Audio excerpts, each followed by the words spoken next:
dangerous it is still to walk around. A man explained his brother had been shot 2 days earlier by a sniper. I met the man. I saw where he'd been shot in the hand. I met a mother who showed me her tent and showed me the shrapnel where it had ripped through and gone through the mattress. And it was only because she'd been sleeping with her baby and she'd left that tent minutes earlier that she and the baby weren't injured. So that's the life that continues for far too many families here during this ceasefire. Thank you, James. We've got a lot of hands up, so thanks for your time. In the front to my right here, please, if you don't mind identifying yourself for James's benefit. Yeah, Alexandre Grosbois, AFP.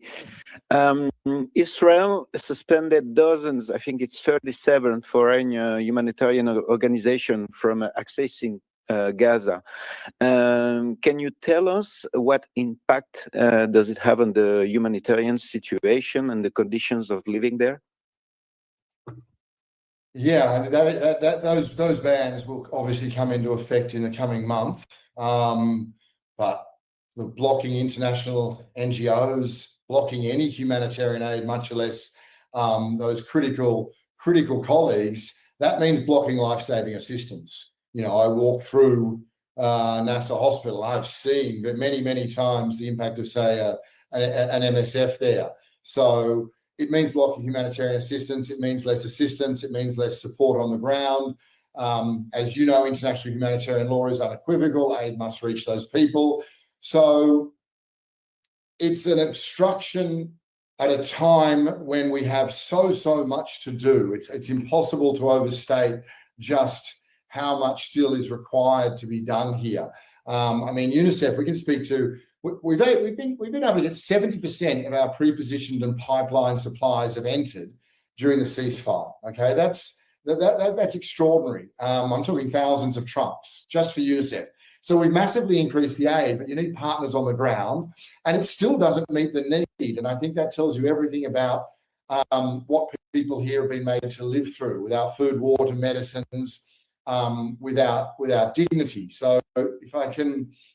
It's fundamentally critical. And my last point, I guess I would say to that is, you know, I think it needs to be asked when you've got key NGOs banned from delivering humanitarian aid and from bearing witness, and when foreign journalists are barred, you know, then is the calculation that restricting scrutiny is going to restricting scrutiny of suffering of children is going to restrict the consequences. And that is the other question I think that we are very disappointed isn't being asked much more frequently. Why are international journalists still not in Gaza? You know, it's a ceasefire. Yes, in Betla here, I'm in a flak jacket. No one else is. I'm not when I'm walking out here in Gaza City. I'm not in the south. I think there needs to be a lot more pressure on allowing international journalists to come in. And I say that because this is my 7th mission. And every time I see the 360-degree devastation, flattening of homes, my jaw drops. It is absolutely as staggering yesterday as it was the first time I saw it more than 2 years ago. Nick Cumming-Bruce, go ahead. Yeah, thank you. Hi, James. Good to see you. I wonder if the ceasefire has at least allowed some streamlining of medevacs of children who have been injured in this conflict, and what update you can give us on that score. And at a time when there's some effort going into getting kids back into some form of education, are you at least able to access the kind of supplies you need to support that? And what are the items that are particularly priorities that you can't receive at the moment? Thank you.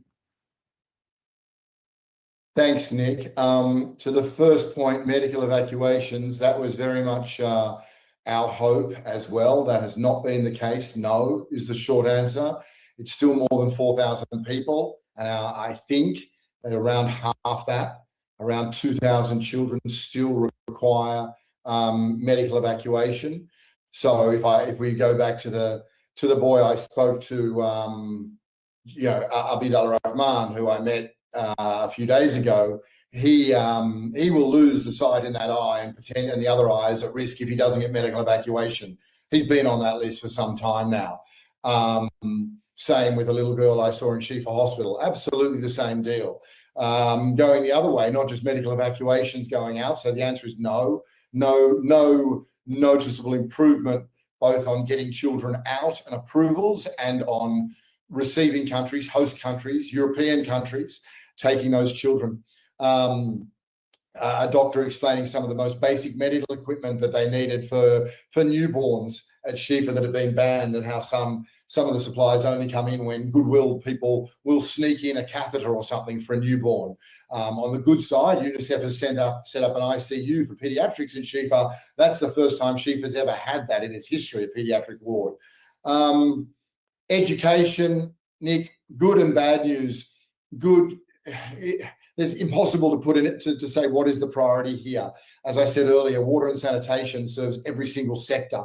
We were in a famine. Nutrition's critical. If you talk to Palestinians, the two things, it's homes and education. Because of course, so education is central to their recovery. And for them, it's not about just catching up on learning. It's dignity, it's identity, and it's that better future. And by that, I mean, when I've seen water systems, sewage systems repaired, generators repaired without the parts, that's because of ingenuity, that's because of education. When I see 30 students graduating at our Shifa hospital to be surgeons, that's their education. When I see teachers working with very limited supplies, that's because of education. So every Palestinian knows if they are to recover, it's education. So Nick, UNICEF, we've got more than 130,000 children into temporary learning spaces. That's been a remarkable increase, but there's 700,000 children here. We need much more. And to answer your question on supplies, no. So I sit in a temporary learning space with 14-year-old girls who are immaculately dressed, many of whom have incredible English, and there's 3 girls to a desk and there's barely a pencil on the desk. So the most basic school supplies remain restricted. And I'm talking pencils, pens, and notebooks. And that goes as well for recreation kits. Recreation kits are about play. We're talking about the most essential critical materials for children to start to recover from trauma. When I talk to trauma counselors, they're like, I say, what are your tools? Their tools, Nick, they say, are 2-part. One is like breathing techniques and the other is drawing.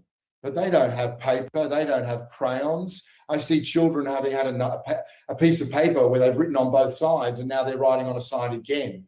So whether it comes recreation kits for trauma or whether it comes education supplies, we keep pushing, the denials keep coming.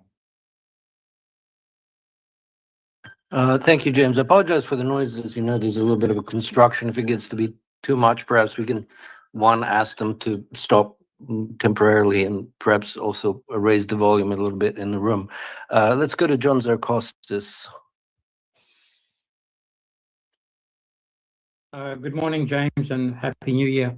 Following up on the details you gave us in the beginning of the briefing, Gaza had one eye hospital. Is that not functioning, or is it repaired and functioning again? And secondly, do you have any data how many children have lost their eyesight completely or partially? Gosh.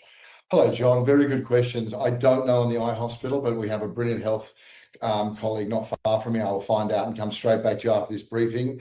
And I'm not sure if it's been desegregated that way. It's a very good question on eyesight.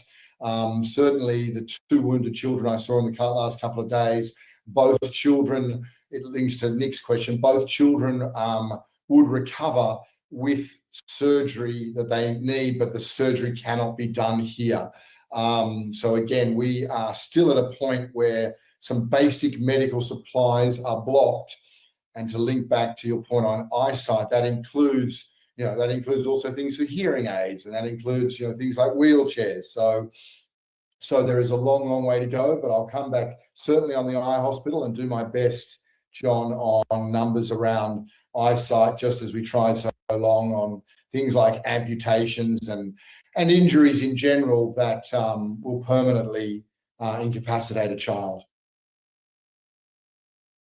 Next up, I've got Gabriela Sotomayor online. Go ahead, Gabriela. Thank you. Good morning to all.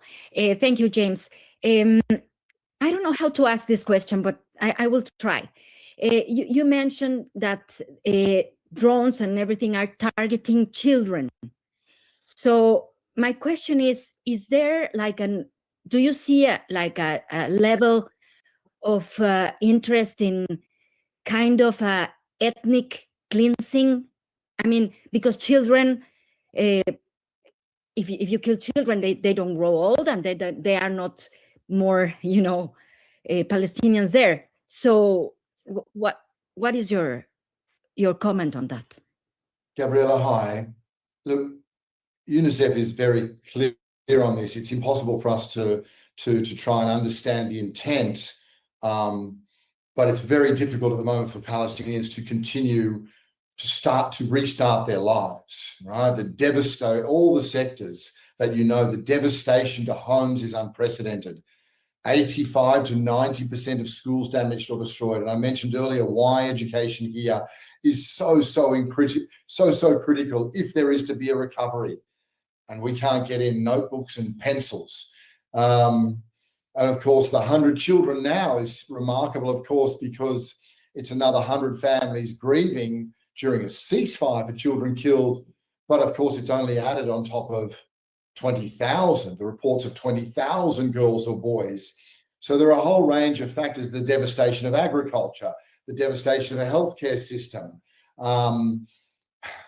the famine, Gabriella, there's been very good news that was talked about late last year that for the first time, a minimum food basket. It's like 3 different types of food that children were getting. That's very, very good news. It's very good news. Famine is on retreat. But it simply underlines that this was always man-made. As we've said dozens of times, this was always a political decision. This was engineered. This was not a logistical problem. Once we were allowed to get foodstuffs in, once we were allowed to restart nutritional centres, once we were allowed to get enough emergency nutritional supplies in, then that's the impact it has. But understand that if you're a 2 or 3-year-old child, all or most of your life, you've suffered nutritional deprivation, and that has lifetime consequences, almost impossible to reverse. And some of those consequences are around the intellectual capacity of children. So all those things combined may push somewhere towards the answer you're looking for. Thank you. Thank you. I've got a question from Catherine Fiancon-Bokonga. Go ahead, please. Good morning to all. Good morning, James, and Happy New Year. My question is a follow-up of John's question regarding children who need to go under surgery. Are there children supposed to leave the country and be accepted abroad, and that are who are not allowed to fly out? Are you still waiting for authorizations for these children to leave the country with a parent? Yes, we are. And I have spoken, even in this last trip, to many, many children and families who either, okay, if I think of yesterday, the child will have his leg amputated. The boy we mentioned today, Abid al-Rahman, he will lose sight in an eye, maybe both. The girl in Shifa Hospital may well die. All 3 of those are absolute candidates for medical evacuation. All 3 of those have so far been denied. They've been through a formal process. They have all been denied.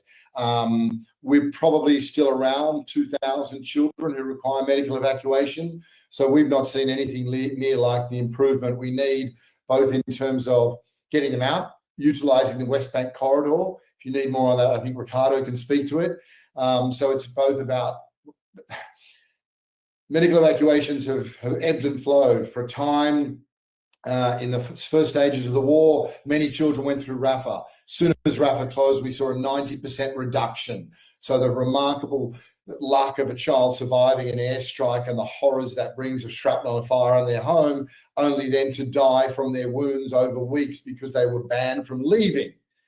Then that changed and more children were allowed out, but because of the Rafah crossing, we weren't seeing countries open their doors, hospital doors, nor their hearts. I'm talking European countries, North America, Australia. That was not happening. We're still not seeing that to nearly enough. There are some countries, there are countries like Italy who've taken a relatively large number. There are many other Western European nations who have taken a grossly inadequate number of children who quite simply their lives would be saved, their limbs would be saved if they could make that fairly straightforward journey.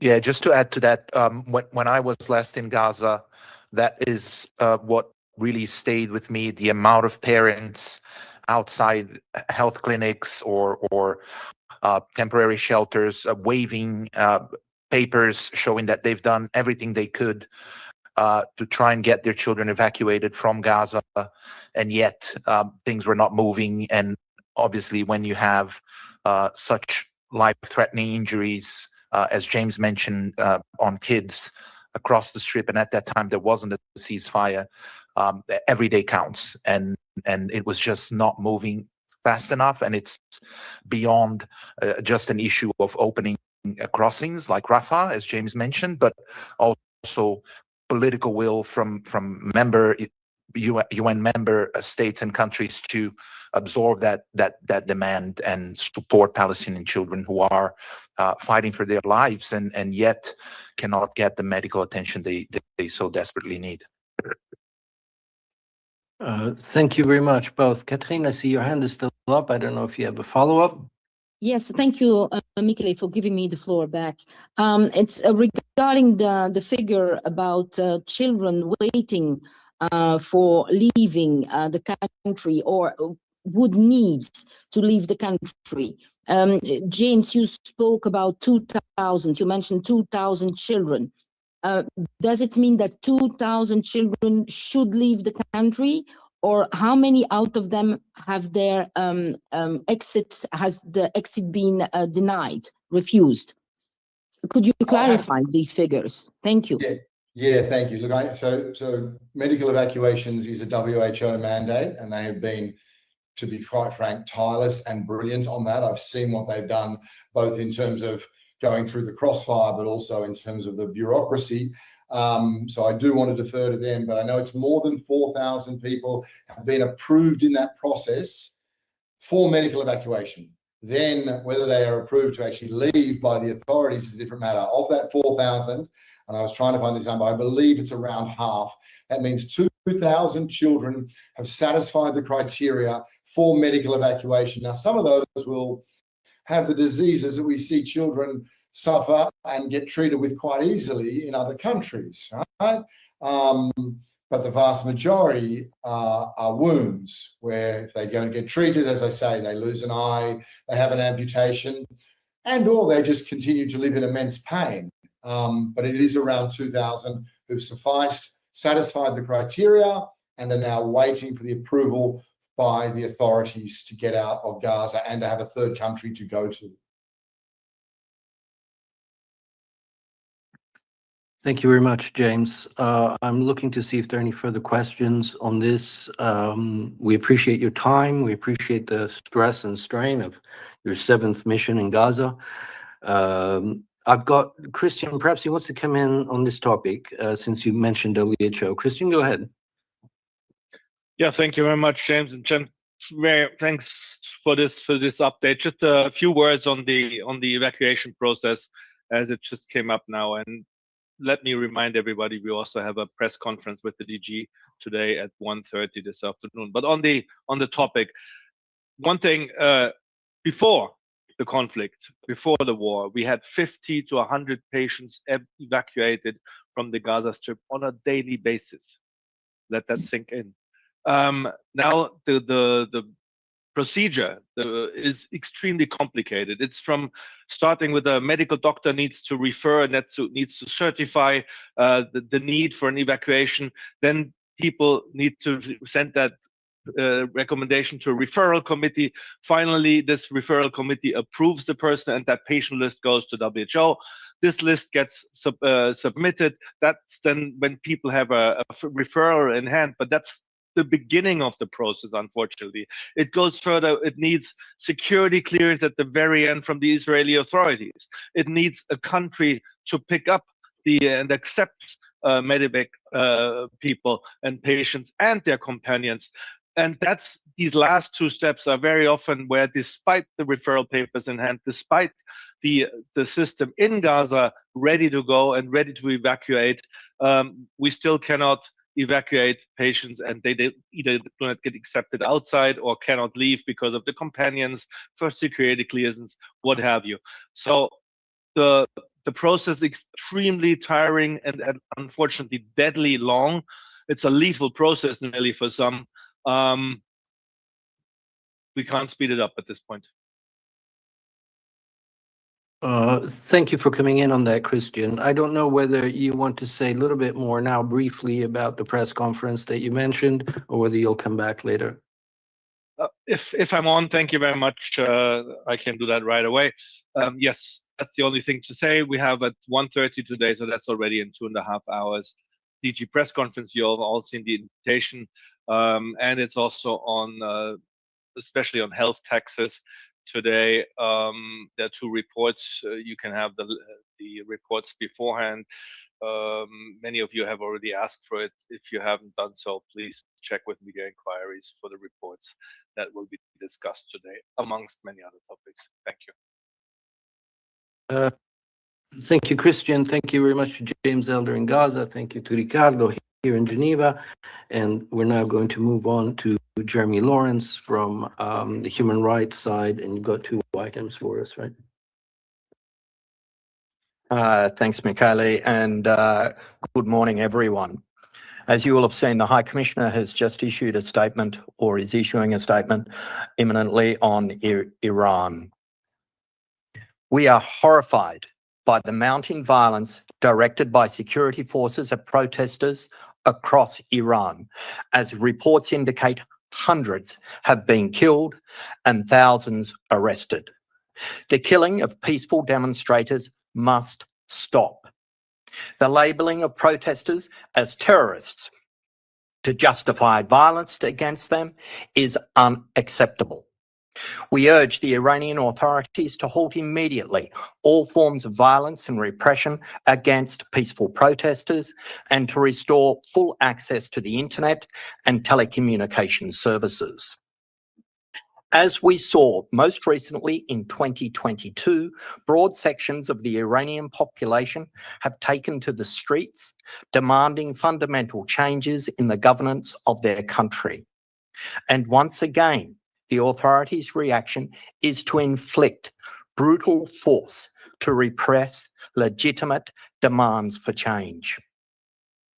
This cycle of horrific violence cannot continue. The Iranian people and their demands for fairness, equality, and justice must be heard. All killings, violence against protesters, and other human rights violations must be investigated in line with international human rights norms and standards, and those responsible held to account. Several hospitals are reportedly overwhelmed by the number of casualties, including children. Nationwide internet and telecommunication shutdowns are one of the main challenges to full verification. There are reports indicating that members of security forces have also been killed. It is also extremely worrying to see public statements by some judicial officials indicating the possibility of the death penalty being used against protesters through expedited judicial proceedings. The High Commissioner stresses that Iranians have the right to demonstrate peacefully. Their grievances need to be heard and addressed, and not instrumentalized by anyone. Thank you, Jeremy. I expect there might be some questions on that. I see a couple in the room. I think Jeremy first. Thank you, Jeremy. Like that. Was wondering, I know communications have been cut, but has your office been able to verify any of the figures around the casualties? And the second question would be, has your office been asking the Iranian authorities access to Iran lately? Starting with your first question, yes, we have problems verifying information, namely because two reasons. Our office doesn't have direct access to Iran. Secondly, because of the internet shutdown. Now, from what I've heard this morning is that to an extent, there has been a partial restoration of telephone services, but there's still serious issues with the internet. With respect to our office, yes, we are in touch with the Iranians over this, as we have been in the past. Similarly, with respect to the 22 protests following the killing of Mahsa Amini, and we will continue to engage with them. Would we like access to Iran? Of course. Yeah, we don't. I've got Emma Forage online. Go ahead. Yeah, just to repeat the question, please, for my colleague. Have you verified any of the deaths yourselves? I know you have difficulties, but have you confirmed any and how many? And do you have any details of mass arrests as well? Thank you. Yes, thanks, Emma. So just to more or less repeat what I'd said to Jeremy, is that we're getting information from various sources on the ground. These are reliable sources. The number that we're hearing is hundreds, and that's what's been reported. I cannot give you a precise verified number. That's not possible. We're just not in a position to do that, I'm afraid. Sorry. With respect to arrests, yes, there are thousands of arrests have taken place. That's what we're hearing, the same. You're probably hearing the same from your sources on the ground in Iran as well. Obviously, the concern is, you'll recall after the 22 protests, that there was the threat of the death penalty being imposed against those who participated in the protests. In fact, since those protests in 2022, at least 12 people have been executed directly in connection with those protests. That is our concern at this stage as well. Okay, so we'll go to Alexandre in the room for AFP, and then to Satoko online. Go ahead. Yeah, thank you. The United States has stated its readiness to intervene in Iran. What would be your thoughts on these threats and the potential consequences of such an intervention? First and foremost, as the High Commissioner said in his statement, there is concern that it's been instrumentalized, the protests, and it shouldn't be instrumentalized by anyone. When it comes to human rights, it's protection, the right to protest peacefully. And we'll say that, you've heard us say it here hundreds of times, so nothing changes. And that should be respected by Iran. The excessive use of force in respect to the protests is, a violation of international law. We would like to think the best way forward for this is dialogue, obviously, and for the people of Iran who have got legitimate grievances, for their grievances to be heard and to be able to express them peacefully in demonstrations or otherwise. Thank you. So Satoko, and then we'll go to Jamie in the room. Yes, thank you very much for doing this. You said there are reports indicating that the members of security forces have also been killed. Do you know the number of the security forces who are killed and injured? And secondly, who have been actually attacking the security forces? As you said, Iranians have the right to demonstrate peacefully? Thank you. Again, I'm afraid I'm going to have to disappoint you because I can't give you precise numbers, verified numbers. The Iranian authorities have said a number of their security forces have been killed during the process of the demonstrations. I can't go much more than that. Jamie. Good morning, Jeremy. There have been reports of an opening of some phone lines out of Iran today, calls getting out. Just wondering if you could sort of qualify that in terms of your efforts to collect information about what's going on. Has that given you an opening to get greater information flow from Iran, given that the internet situation is still very patchy? Thanks, Jamie. Yes, we've heard the same reports that the telephone services are limited up online. Internet, not so much so. But these are, it's crucial to communicate mostly also to the outside world and to communicate with organisations like ours or other human rights organisations, but most importantly for the people of Iran to be able to communicate amongst themselves. I guess many of them are frightened themselves, and they want to check and know the whereabouts of their loved ones. So to that extent, it's crucially important. But much more needs to be done to ensure the internet is back online. Musa Siad Mayedin.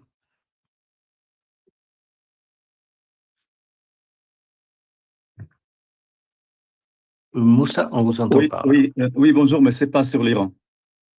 Oui, ça va maintenant. C'est bon? Oui, c'est bon. Oui. Well, I have a question about the violence used by U.S. security forces against protesters in some U.S. cities. And do you have any information about the situation of the... Thanks. Musa, sorry to interrupt. I think Jeremy will take that question, but he's got another item. So I think we'll finish up with Iran. Yeah, I told you it's not for Iran. We can park. Yeah. Okay. Thank you. Thank you so much. Okay. I'm sorry. I didn't hear. It wasn't clear to me at the beginning. Okay. Any more questions on Iran? Going once, going twice. No. I think your next item then on Sri Lanka.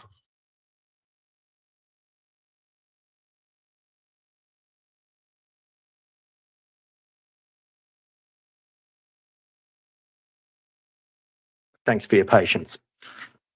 A paper published by the UN Human Rights Office this morning highlights that conflict-related sexual violence in Sri Lanka remains largely unaddressed, with survivors, both men and women, still being denied long overdue justice. Titled, "We Lost Everything, Even Hope for Justice," the brief is based on a decade of monitoring and reporting by the UN Human Rights Office and extensive consultations with survivors, local experts on gender-based violence, civil society, and others. It concludes that the government of Sri Lanka must urgently follow through on its commitment to advance domestic accountability and undertake transformative reforms with specific attention to this issue. The document finds that the lack of accountability, acknowledgement and reparations for gross human rights violations and wartime crimes have created a legacy of impunity that continues to shape the lives of survivors today. Many victims from the conflict, which ended in 2009, continue to suffer chronic physical injuries, infertility, psychological breakdowns, and suicidal thoughts. Survivors and their representatives described an enduring climate of surveillance, intimidation, and harassment, contributing to underreporting, deep stigma, and the near absence of effective remedies. Sexual violence in conflict constitutes a serious violation of international law, which may amount to war crimes or crimes against humanity. Sri Lanka is legally obligated under multiple international treaties and commitments to prevent, investigate, and prosecute such reparation for survivors. The paper highlights how militarization and emergency legal frameworks have created an environment in which gender-based violence, including sexual violence, continued to be reported after the conflict. Beyond the shocking cruelty of the abuses, including rape, sexual mutilation, forced nudity, and public degradation described by survivors, many felt that such attacks were intended to cause lasting trauma and break down communities. As one survivor put it, sexual violence is a torture that never stops. The paper finds that stigma extends to their families, and children born of rape have been labelled and discriminated against. Communities remain fractured by silence, fear, and unresolved trauma. It calls on the government of Sri Lanka to take immediate and concrete steps to publicly acknowledge past sexual violence committed by state forces and others, and to issue a formal apology. It should also implement survivor-centred reforms across the security sector, judiciary and the legal framework, establish an independent prosecution office, and ensure access to psychological and social support. UN Human Rights Chief Volker Turk says recognition, truth, accountability and reparations are critical to restoring dignity to survivors and advancing reconciliation and healing in Sri Lanka. Thank you, Jeremy. Sexual violence is a torture that never stops. We'll just take a pause there to let that sink in. I'm going to see if there are any questions on Sri Lanka. And I see a hand up. Nick, go ahead. I assume it's on Sri Lanka. Yeah, it's on Sri Lanka. Thank you. Jeremy, are we to understand that sexual violence has stopped? Can you say categorically it has stopped, or is it still continuing? It's been associated very much with the police in the past as well. So are you confident that it doesn't continue? Thank you. Sexual violence, this report specifically is referring to sexual violence in relation to the conflict, Nick.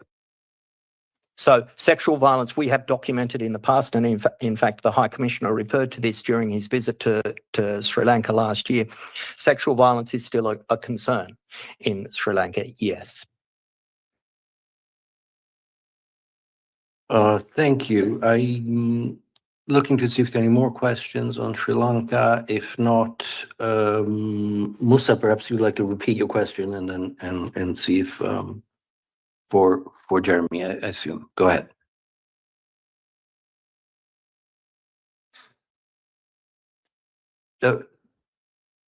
Gabriela, do you have a question on Sri Lanka, or is it on another subject?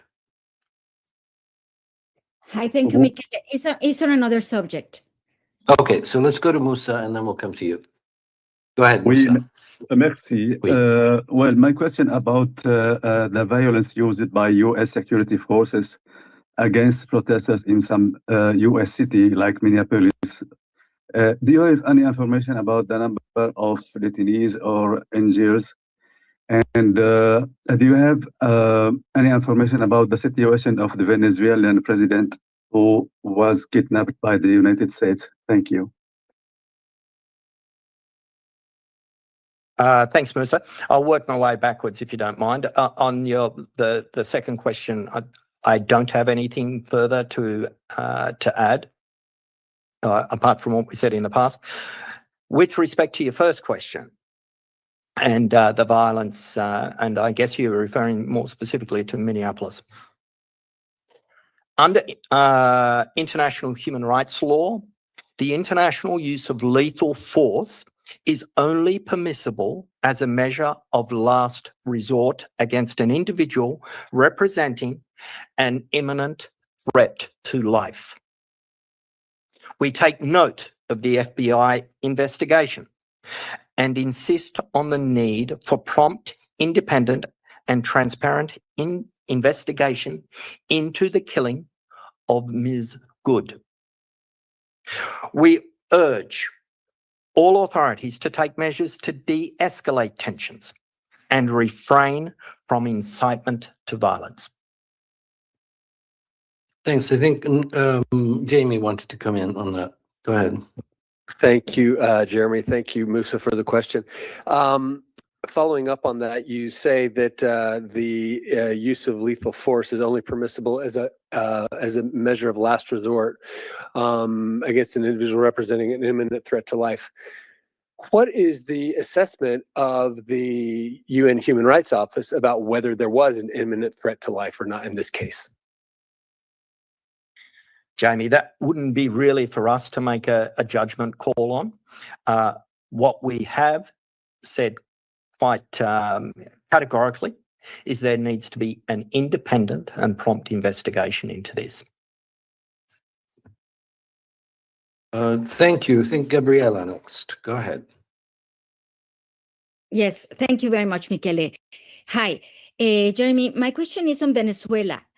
Do you have a comment on the situation of the people inside Venezuela? Because I heard that the new president, Delcy Rodriguez, said that everyone that says something against the government will be detained. Is that accurate? Do you have a comment on that?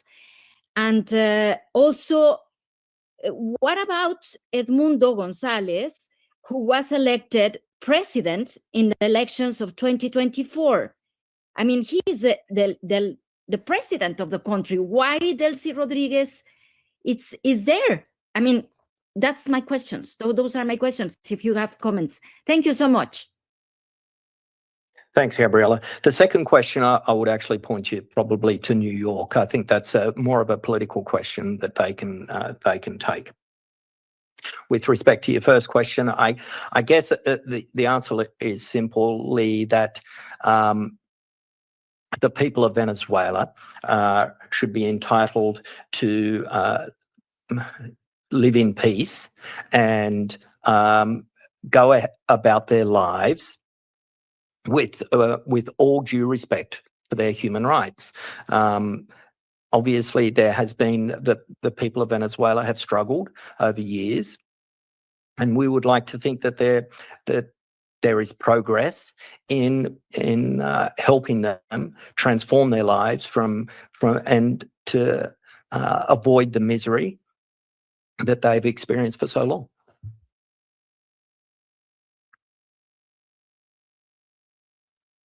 Thank you. I don't see any other questions. Yeah, go ahead. Go ahead, Jimmy. Yep. Sorry, Jeremy. I just wanted to, could you just reread your statement about in response to Musa's question? Because it sounded like you said the international use of lethal force. I think what you meant to say was intentional. So could you clarify that for me? Thank you, Jamie. You are absolutely right if that's what I said.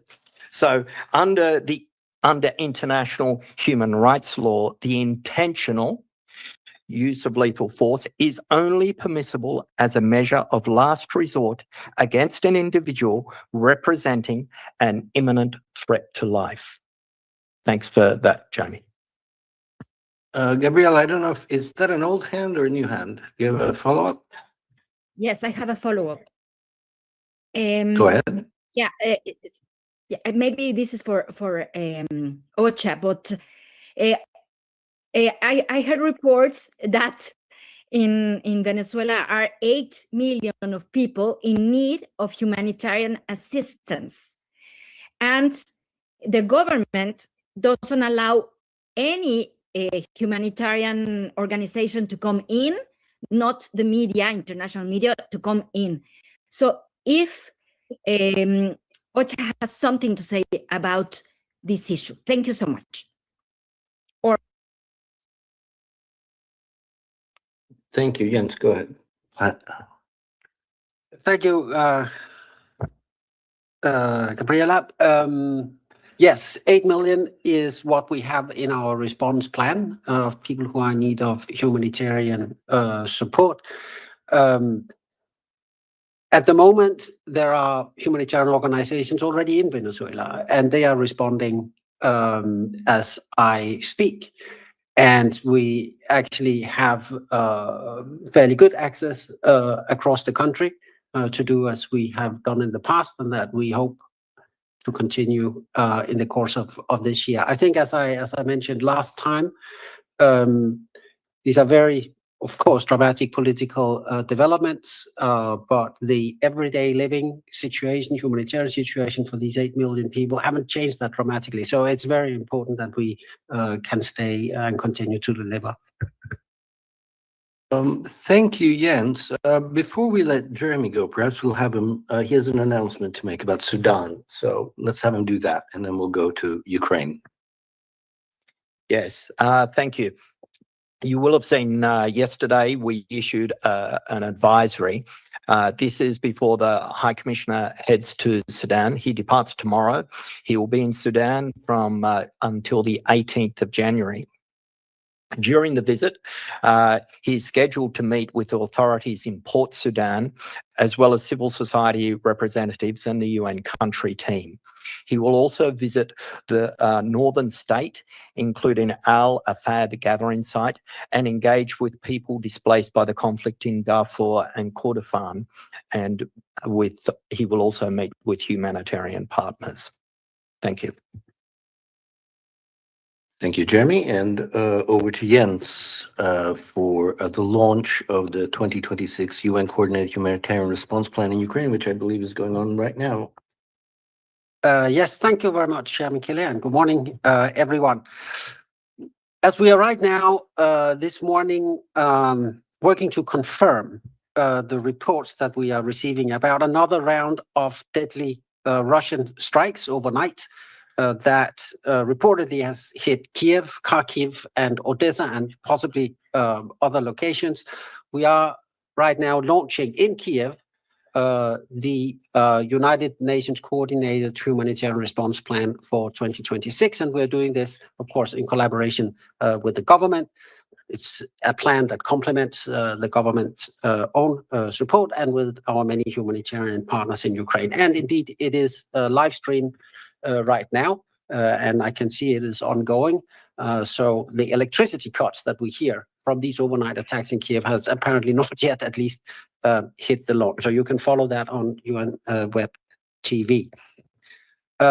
As the war in Ukraine grinds on and soon enters its 5th year, humanitarian partners aim to reach 4.1 million people this year with life-saving support, and that includes food, healthcare, shelter, protection, cash assistance, as well as other types of aid.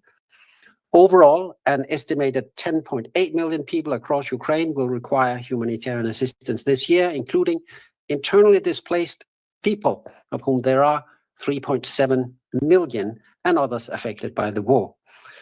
To realize this plan, we and our partners are asking for $2.3 billion this year. Frontline areas and northern border regions face the highest humanitarian needs due to the shelling, destruction of civilian infrastructure, and persistent disruption to essential services that people rely on to get through winter. That's power, that's heating, that's water. We have particular concern, of course, of people living in territories occupied by the Russian Federation, because they remain largely cut off from essential services and protection systems. As I mentioned, widespread disruptions to power and heating during extreme winter conditions, and we're talking minus 10 degrees in some places, are creating a crisis within a crisis and pushing people to the breaking point. Humanitarian assistance is delivered to complement the national response, and national and local organizations alongside their international partners, including the UN. They play a central role in this response, often the first to act in the most difficult and dangerous conditions. The full plan is now available online, and I will share the link in an email to you just after the briefing. Thank you. Thank you, Jens. Go ahead, please. Hi. Regarding the people living in the occupied territories by Russia, do they have access to the humanitarian aid, or do you know how is their situation different from the other territories? It is different because these are, as you know, contested areas. For the United Nations, this is still Ukraine. For the Russian Federation, it's not Ukraine. So there are issues at that level. And at the moment, we do not have the access as the United Nations as we would like to see, because, as I mentioned, there's 1 million people there that we believe are in need of humanitarian assistance that they are currently not getting. There are some NGOs that are operating there, but not at a scale that is required. Thank you. Gonna give that a moment to see if there are any more questions on Ukraine for Jens, so questions for Jens tout court. Doesn't seem like it. Thanks very much. He's relieved. I'm hoping Claire Nullis is still online because she had an announcement to make. There she is. I see her. Good to see you, Claire. The floor is yours. Okay, yes, good morning, belated Happy New Year to everybody. This is just a quick announcement to say the World Meteorological Organization, tomorrow, the 14th of January, we will be issuing a press release on the consolidated global temperature figure for 2025. We're doing this in conjunction with 8 dataset providers. That includes the European Union's Copernicus Climate Change Service, includes the UK's Met Office, NASA, NOAA, Japan Meteorological Agency, and well, 3 others. That's just to give you an indication. We're getting a lot of media inquiries about it. Copernicus for Europe have already issued their figures under embargo. And their embargo will lift at 4 a.m. tomorrow. The WMO press release will be under embargo until 3 p.m. Geneva time tomorrow afternoon. And the reason for this is that we coordinate with NASA and NOAA. And so, we have to be bound by their time frame, and they will be issuing their respective releases at 9 a.m. US time tomorrow. Just to explain, all the data sets have slightly different methodologies, so they, we all have slightly different figures, which is why the WMO issues this, this combined press release, just so decision makers can have, one consolidated figure to work from. So we'll try, it's been a bit of a last minute scramble just because we only got the data in late last night, but we will try and issue it under embargo ahead of time. Might not have time for translations, but certainly in English. Thanks.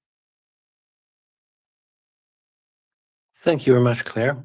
I don't see any questions on that. If there's nothing further, no.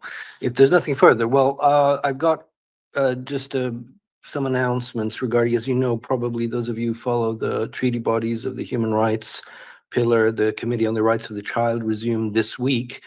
They're meeting at Palais Wilson, and they've reviewed the Maldives, I believe it's Ghana today.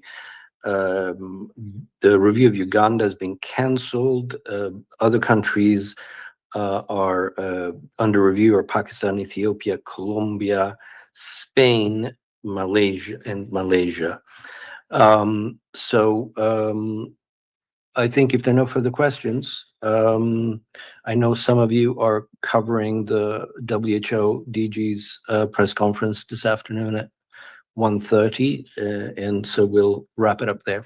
Thanks very much.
you.